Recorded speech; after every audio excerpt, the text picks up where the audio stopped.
The wedding dress was the first thing Bruno noticed as he jogged along the misty shoreline that October morning. Pure white satin spread across the rocky beach like a broken promise, and in the center of it all lay a woman, completely still. But before we jump back in, tell us where you're tuning in from, and if this story touches you, make sure you're subscribed, because tomorrow, I've saved something extra special for you. Her dark hair was tangled with seaweed, her lips already turning blue from the cold Pacific water that lapped at the Oregon coast. Bruno dropped to his knees without thinking, his paramedic training from years ago kicking in as he pressed 2 fingers to her neck. No pulse. Her chest wasn't moving. This stranger in a wedding gown was dying right in front of him, and he was the only person for miles who could save her. What Bruno didn't know as he began chest compressions on that desolate beach was that this woman would turn his quiet single-father life upside down. He had no idea that within hours helicopters would circle his small lakeside town, or that the most powerful man in California would be knocking on his door. He couldn't have imagined that the woman whose life he was fighting to save in those desperate moments was worth more money than his entire town combined, or that she had been missing for 3 days while the FBI searched the entire West Coast. All Bruno knew was that someone needed help, and he wasn't going to let her die on his watch. Bruno's arms ached as he pushed against the woman's chest for the 15th time, counting out loud the way his instructor had taught him during his brief stint as a volunteer EMT. "Come on," he whispered, tilting her head back and breathing into her lungs again. The morning fog was lifting from Pine Lake, revealing the small Oregon town where he'd lived his entire 34 years.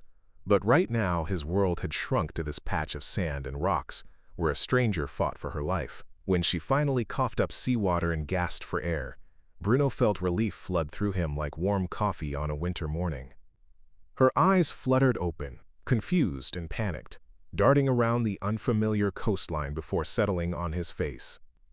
She tried to speak, but only managed a weak croak before her eyes rolled back, and she lost consciousness again. Bruno gathered her into his arms, surprised by how light she felt despite the waterlogged wedding dress that must have weighed 30 pounds. His house sat just a quarter-mile up the winding path from the beach, a modest 2-bedroom cabin that he'd inherited from his grandfather. As he carried the mysterious woman up the slope, Bruno's mind raced with questions. How had she ended up in the water? Where was her wedding? Why was she alone? The nearest church was 15 miles away, and he hadn't heard about any ceremonies planned for the weekend. Inside his kitchen, Bruno laid her on the old couch and grabbed every blanket he could find. Her skin was ice cold, and he knew hypothermia was a real danger. He cranked up the heat and put water on for tea, checking her pulse every few minutes while she shivered in her sleep.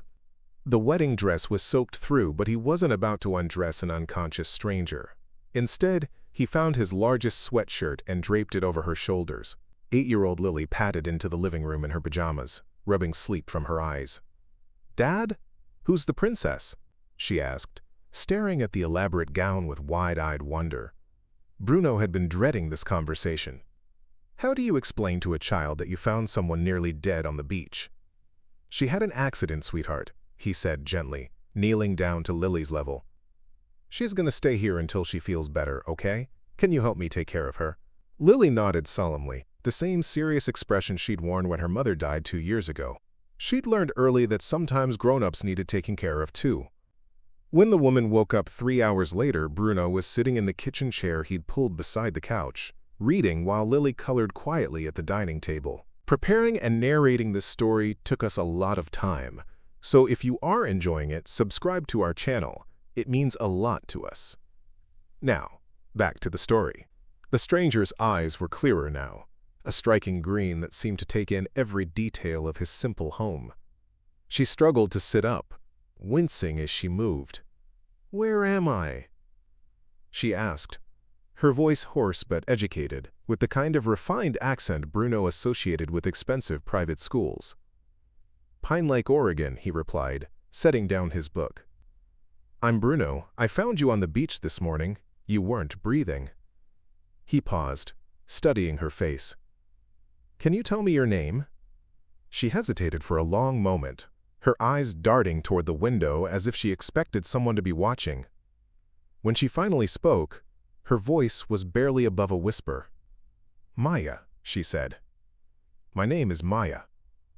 Maya stayed 3 days, and Bruno found himself looking forward to her quiet presence at his breakfast table each morning. She helped Lily with her homework, teaching his daughter multiplication tricks that made numbers seem like a game instead of a chore. When Bruno came home from his shift at the lumber mill, he'd find them in the garden behind his house, Maya showing Lily how to identify different wildflowers despite having no gardening experience herself. "How do you know so much about plants if you've never had a garden?" Bruno asked one evening, as they watched Lily chase fireflies in the backyard. Maya smiled, but there was sadness in it. "I had tutors for everything when I was young. Botany, art history, languages I'll never use. My father believed knowledge was power, even if it was completely impractical." She pulled her knees up to her chest, wearing one of Bruno's old flannel shirts over jeans he'd bought her from the general store in town. "I always wondered what it would be like to learn something just because you wanted to." Bruno sensed there was more to her story, but he didn't push. In the 3 days since he'd pulled her from the water, Maya had shared fragments of her life like pieces of a puzzle. She'd grown up wealthy, that much was obvious from the way she held herself and spoke. The wedding dress suggested she'd been running from something, but she never mentioned a groom or explained how she'd ended up unconscious on his beach. What struck Bruno most was how she interacted with Lily. His daughter had been withdrawn since her mother's death, polite but distant with most adults. Yet with Maya, Lily bloomed. She chattered about school friends and showed off her rock collection, even asking Maya to braid her hair before bed. It was the most animated Bruno had seen his daughter in months. "She likes you," Bruno said one night after Lily had fallen asleep. They sat on his front porch, sharing a beer while crickets chirped in the darkness around Pine Lake. "She's special," Maya replied. "She has this way of seeing the world that's so pure, like everything is still possible." She took a sip of beer, grimacing slightly. I'd forgotten what that felt like. Bruno studied her profile in the moonlight. "What happened to you, Maya?" "Before the beach, I mean." She was quiet for so long that Bruno thought she might not answer. When she finally spoke, her voice was barely audible. "I was supposed to get married last Saturday. To a man my father chose for business reasons. The whole thing was arranged like a corporate merger." She laughed bitterly. "I stood there in that church, looking at 300 guests who were there for the networking opportunities, and I realized I was about to promise my life to someone who saw me as an asset to acquire." Bruno felt anger rise in his chest. "So you ran?" "I ran," she confirmed, "got in my car still wearing the dress and drove north. I don't even remember stopping or getting out of the car. I must have been walking along the water when I collapsed. The doctor at the clinic said I had severe dehydration and exhaustion. Apparently, I hadn't eaten in days." The pieces were starting to come together. The expensive dress, the refined mannerisms, the way she seemed surprised by simple kindnesses. Maya came from money, the kind of wealth that came with expectations and obligations instead of choices. "Do they know where you are?" Bruno asked. Maya shook her head.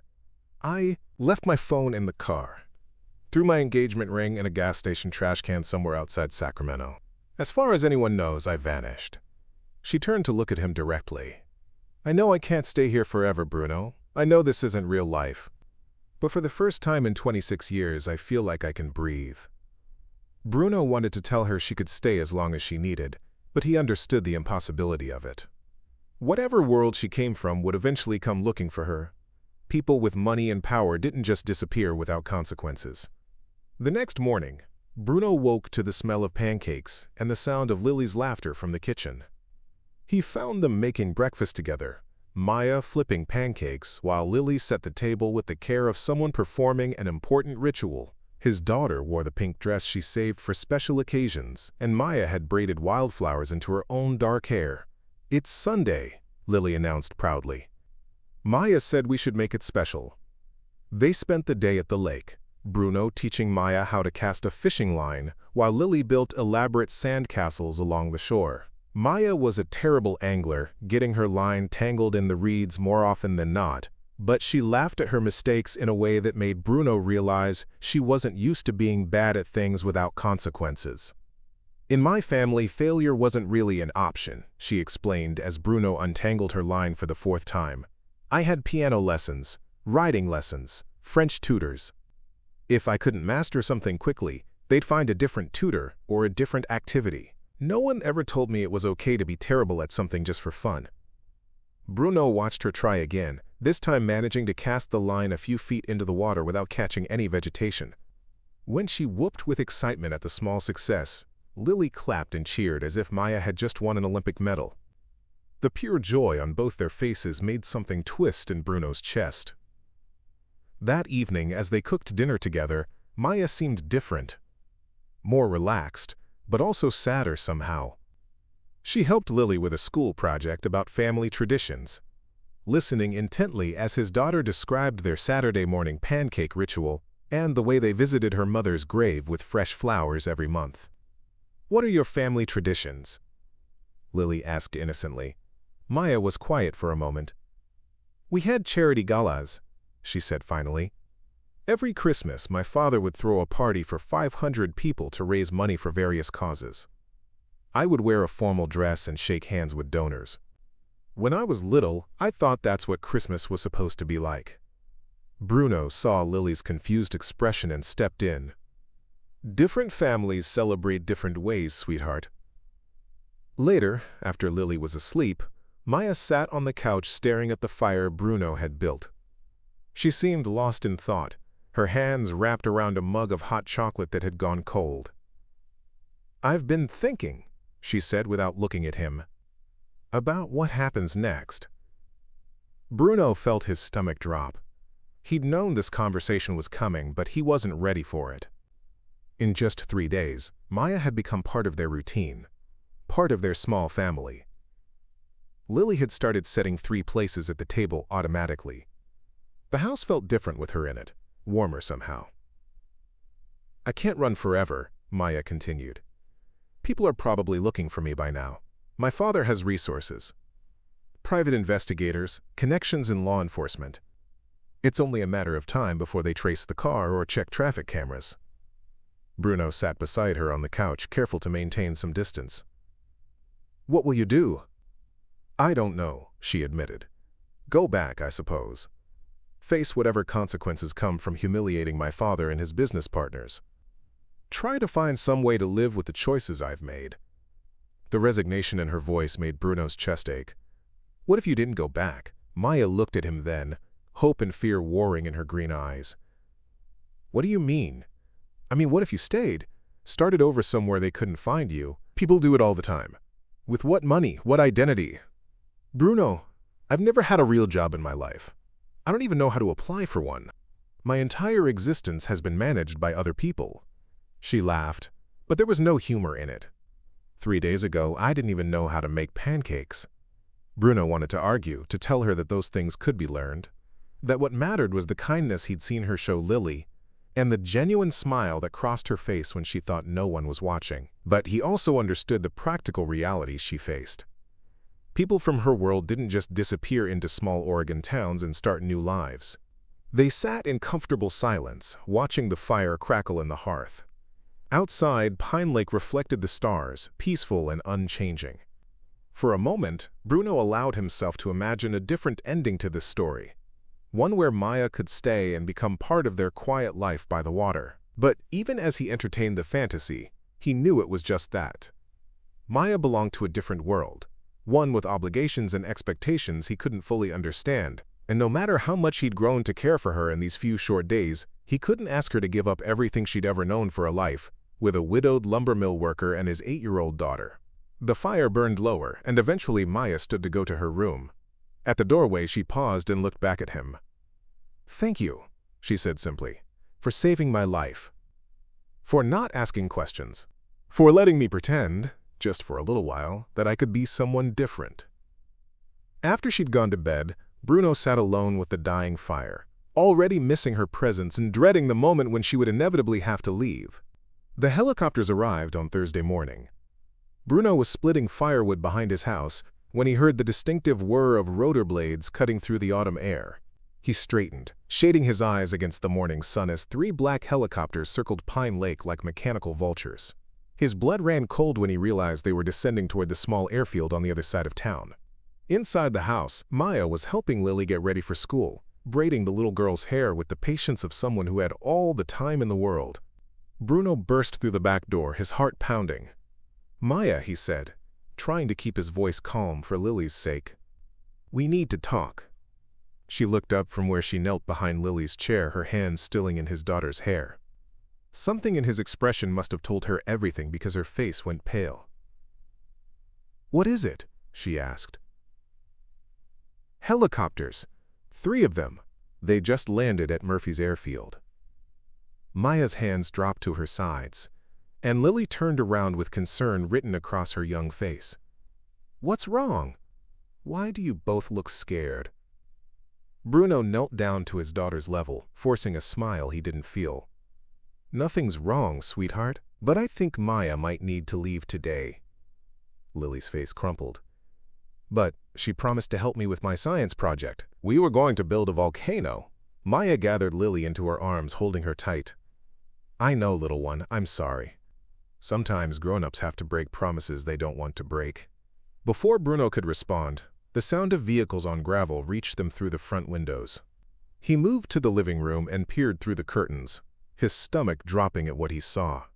3 black SUVs had pulled into his driveway, their tinted windows reflecting the morning light like dead eyes.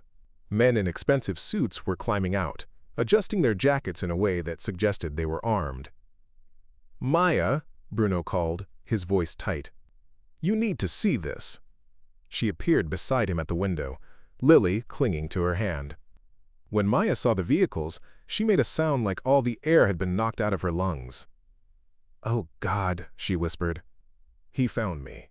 The lead SUV's passenger door opened, and a man stepped out who commanded attention even from a distance. He was tall and silver-haired, wearing a charcoal suit that probably cost more than Bruno made in 6 months. Even without being told, Bruno knew this was Maya's father.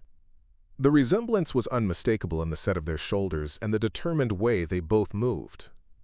"David Chen," Maya said, confirming Bruno's suspicion. "He's actually here." The name hit Bruno like a physical blow. David Chen. Even someone who didn't follow business news knew that name. Chen Industries owned half of Silicon Valley and had fingers in everything from real estate to renewable energy. Bruno had worked construction on one of Chen's hotel projects years ago, before Lily was born. The man was worth billions. "Your father is David Chen?" Bruno asked, though the question was unnecessary. The pieces were falling into place now. The refinement, the education, the way Maya had seemed genuinely surprised by simple kindnesses. She wasn't just wealthy, she was tech royalty. Maya nodded miserably. "I should have told you. I wanted to, but I thought if you knew who I really was, you'd treat me differently. Everyone does." A sharp knock echoed through the house, authoritative and impatient. Bruno looked at Maya, seeing the fear in her eyes. "Stay here with Lily," he said. "Let me handle this." He opened the front door to find David Chen himself standing on his small porch, flanked by 2 men who were obviously security. Up close, Chen was even more imposing, his dark eyes sharp and calculating as they swept over Bruno's modest home. "Mr. Torres," Chen said, somehow knowing Bruno's name without introduction. "I believe you have something that belongs to me." Bruno kept his expression neutral despite the anger rising in his chest. "I don't know what you're talking about." Chen's smile was cold. "My daughter Maya disappeared 6 days ago from her wedding in San Francisco. Our investigation led us to an abandoned vehicle registered in her name, found 20 miles south of here. Security footage from a gas station shows her walking north along Highway 101 in a wedding dress." He paused, letting the implications sink in. Imagine my surprise when the locals told me about a mysterious woman in a wedding gown who's been staying with the town's single father. Before Bruno could respond, Maya appeared in the doorway behind him. She looked small beside her father, but her chin was raised in defiance. "Hello, father," she said quietly. David Chen's expression softened for just a moment, relief flickering across his features before the mask of control returned. "Maya," Thank God you're safe. Do you have any idea what you've put us through? The FBI has been searching 3 states. Your fiancé's family is threatening to pull out of the merger entirely. Good, Maya said, stepping fully onto the porch. Maybe that will save some other woman from being auctioned off for stock options. Chen's jaw tightened. We'll discuss your dramatics later. Right now, we're leaving. Get your things. No. The single word hung in the air like a challenge. Bruno saw surprise flash across Chen's face, as if he wasn't used to being told no, especially by his own daughter. Excuse me? I said no, father. I'm not coming with you. Chen's composure cracked slightly. Maya, you're being irrational. You've obviously been through some kind of breakdown. We'll get you the help you need, but this conversation ends now. Maya stepped closer to her father, and Bruno was struck by how similar they looked in that moment. 2 strong-willed people facing off. I've never been more rational in my life. For the first time, I'm making my own choices. Your choices? Chen's voice rose. Your choices cost our investors $200 million when the wedding didn't happen. Your choices have Chen Industries stock down 12%. Your choices have consequences, Maya, whether you want to acknowledge them or not. Behind them, Bruno heard Lily's quiet voice asking what was happening. He turned to see his daughter standing in the living room doorway, confusion and fear written across her young face. The sight of her reminded him that this wasn't just about Maya anymore. His daughter had grown attached to this woman, had started to think of her as part of their family. Maya has been a guest in my home, Bruno said, finding his voice. She's free to stay as long as she wants. Chen turned his attention to Bruno for the first time, really looking at him. Bruno felt himself being evaluated, dismissed, and categorized in the space of a few seconds. And you are? Bruno Torres. I found your daughter unconscious on the beach 6 days ago. She nearly died from dehydration and exposure. Something flickered in Chen's eyes at that information, but he pushed it aside. I'm grateful for your assistance, Mr. Torres. But this is a family matter now. It became my matter when she collapsed on my beach, Bruno replied. Maya is an adult. She can make her own decisions. Chen's smile was sharp. Can she? Mr. Torres, do you know what my daughter's trust fund is worth? What kind of lifestyle she's accustomed to? She's never held a job, never paid a bill, never had to worry about where her next meal was coming from. He gestured at Bruno's modest house. Do you really think she'll be happy here? Playing house with a lumbermill worker and his child? The words hit Bruno like physical blows, each one designed to highlight the impossibility of what he'd been secretly hoping for. Chen wasn't wrong. Maya came from a world of private jets and charity galas, of decisions that moved markets and affected thousands of jobs. What could Bruno offer her that could compete with that? Maya's voice cut through his spiraling thoughts. You don't get to decide what makes me happy, father. You never have. I've given you everything, Chen replied, genuine hurt creeping into his voice for the first time. The best education, travel, opportunities most people could never dream of. All I've ever asked in return is that you fulfill your responsibilities to the family business. You've given me everything except the right to choose my own life. Maya shot back. Do you know that this is the first time in 26 years that someone has wanted nothing from me? Bruno saved my life and asked for nothing in return. He doesn't care about my trust fund or my connections or what I can do for his career. He just cares about me. Bruno felt his heart stop at her words, but before he could process what she'd said, Chen was speaking again. Very touching, the older man said coldly, but naive. Mr. Torres, I'll be direct. What will it take for you to encourage my daughter to come home? 50,000? 100,000? I'm prepared to be generous. The offer hung in the air like a slap. Bruno felt fury rise in his chest, but before he could respond, Maya stepped between them.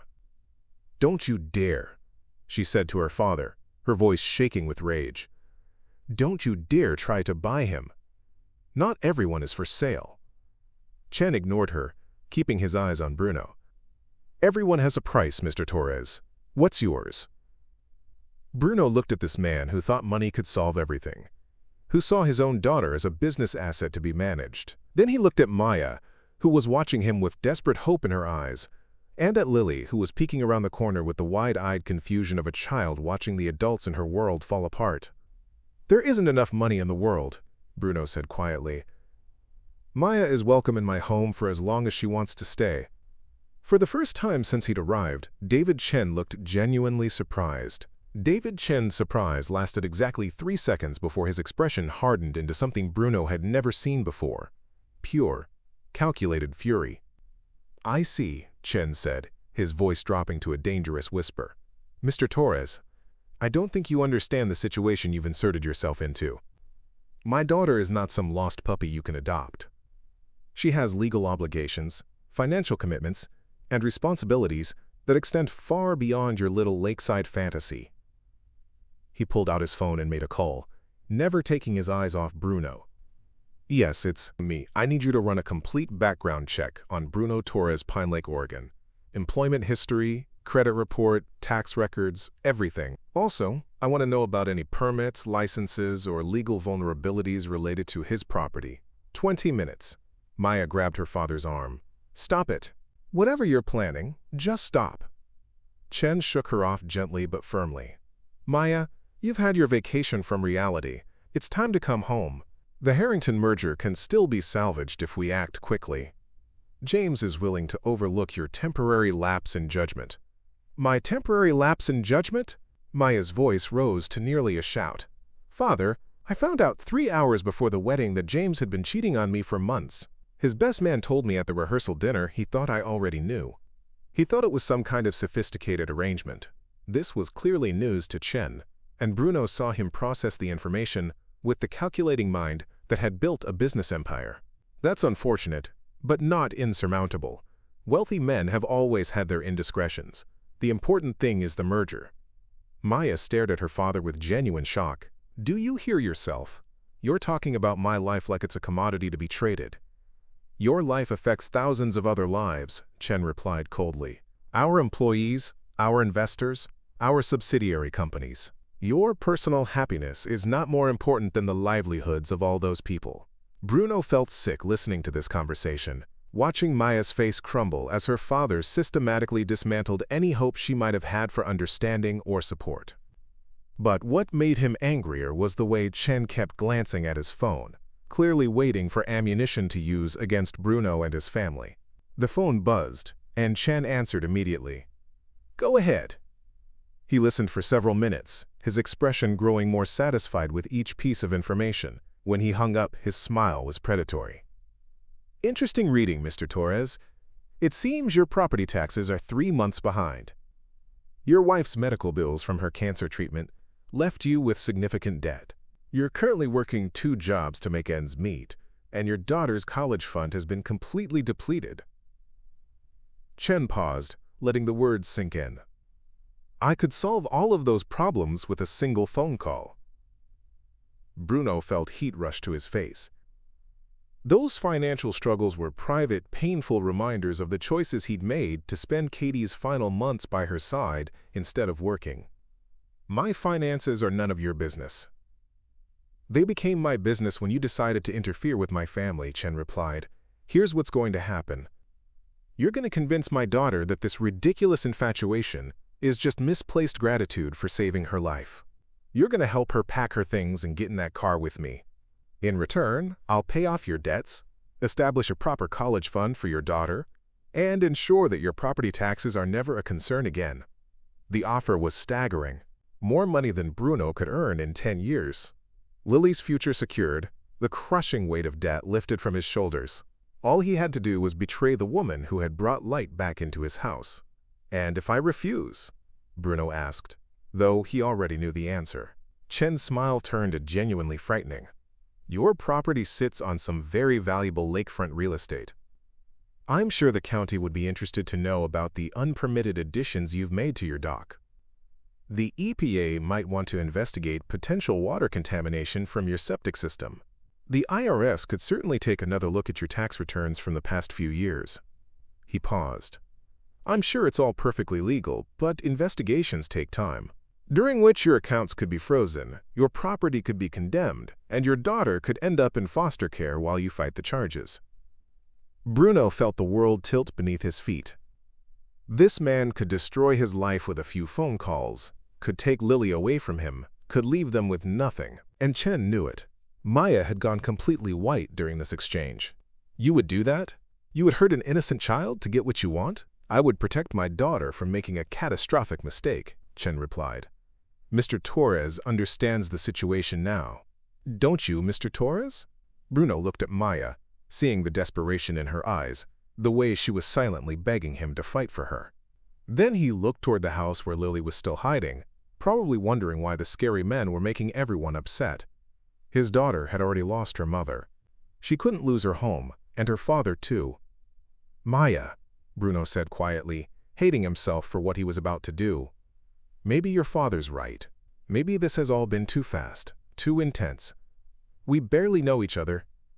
The betrayal in her eyes cut through him like a knife. Bruno, no, you don't mean that. I do, he forced himself to say. You saved my life on that beach, and I'll always be grateful. But your father's right. We come from different worlds. It was foolish to think we could make it work. Maya took a step back as if he'd struck her.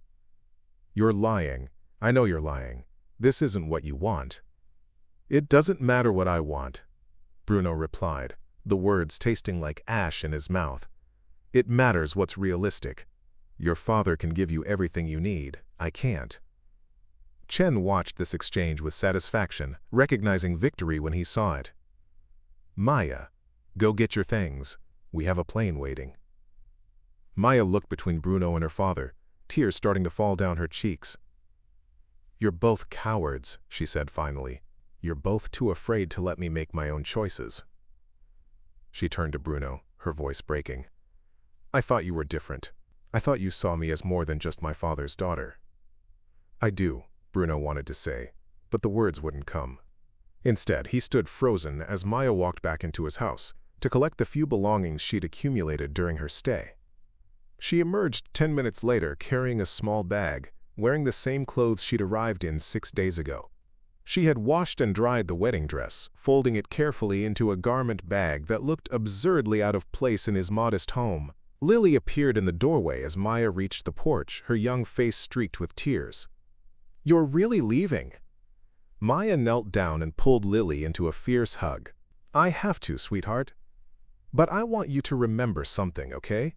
You are the smartest, bravest, most wonderful little girl I've ever met. Don't let anyone ever tell you that you can't do something because you're too young or too small or not important enough. Promise me. Lily nodded through her tears. Will I see you again? Maya glanced at Bruno, then at her father, before looking back at Lily. I don't know, little one, but I'll never forget you, or the volcano we were going to build together. As Maya stood and walked toward the waiting SUV, Bruno felt something die inside his chest. He wanted to call out to her, to tell her the truth about her father's threats, to beg her to stay and fight for what they'd found together. But the image of Lily in foster care while he sat in jail kept him silent. Maya paused at the car door and looked back at him one last time. Thank you for saving my life, Bruno. I'm sorry I couldn't save yours in return. The words hit him like a physical blow, carrying with them the recognition that she knew exactly what he was sacrificing and why.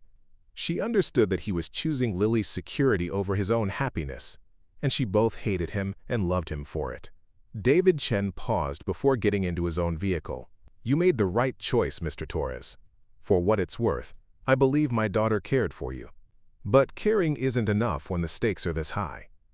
Bruno watched the convoy of black SUVs disappear down his graveled driveway, taking Maya back to her world of obligations and expectations. The silence they left behind was deafening. Lily came to stand beside him, slipping her small hand into his. Dad, are you okay? Bruno looked down at his daughter, the most important person in his world, the reason he'd made the choice he had. I will be, sweetheart. We both will be. But as they stood there on the porch, watching the dust settle on the empty road, Bruno wondered if he'd just made the biggest mistake of his life. He'd saved Maya from drowning in the lake, but he'd let her father drag her back to a different kind of drowning. And this time, he wouldn't be there to pull her to safety. That night, after Lily had cried herself to sleep, asking why Maya had to leave, Bruno sat alone on his dock, staring out at Pine Lake.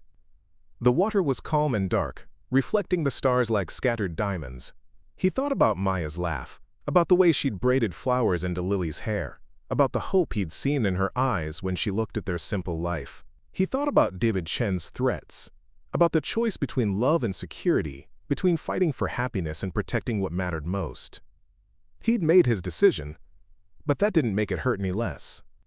Somewhere out there, Maya was probably sitting in her childhood bedroom in some mansion in California, surrounded by luxury, but feeling more alone than she ever had on his modest couch.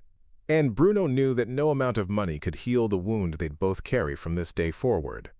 6 months passed like a slow healing wound. Bruno threw himself into work at the lumber mill and picked up weekend shifts at the marina, anything to keep his mind off the empty space Maya had left behind. Lily stopped asking when Maya was coming back after the 3rd month, but Bruno caught her sometimes staring out at the lake with the same longing he felt every morning when he made coffee for 1 instead of 2. The debts that had haunted him mysteriously disappeared. His property taxes were suddenly paid in full, and a college fund appeared in Lily's name with enough money to send her to any university she chose. David Chen had kept his word, even though Bruno had never explicitly agreed to his terms. The bitter irony wasn't lost on him that Maya's father had given him financial freedom just as he'd lost the one person who made freedom meaningful. The package arrived on a Tuesday in March, delivered by a courier who seemed nervous about venturing so far from the main highway. Inside the plain brown box, Bruno found a letter in Maya's handwriting and something wrapped in tissue paper. The letter was brief. "Bruno, I hope you and Lily are well. I wanted you to know that I've made some changes in my life, and I thought you deserved to know why. I also thought Lily might like to have this. Thank you for teaching me what home feels like. Maya." Inside the tissue paper was a small ceramic volcano, painted in bright colors with a handwritten note attached. "For Lily's science project. Sorry I'm late. Love, Maya." Bruno's hands shook as he turned on his laptop and searched for recent news about Maya Chen. What he found made his heart stop. 3 months ago, Maya had established the Chen Foundation for Family Independence, using her personal trust fund to create shelters and support systems for people escaping controlling relationships. She had also filed a lawsuit against her father's company, claiming financial abuse and demanding the right to divest her inherited shares. The business world was calling it the biggest family feud in Silicon Valley history. Maya had given up billions to break free from her father's control, and she was winning.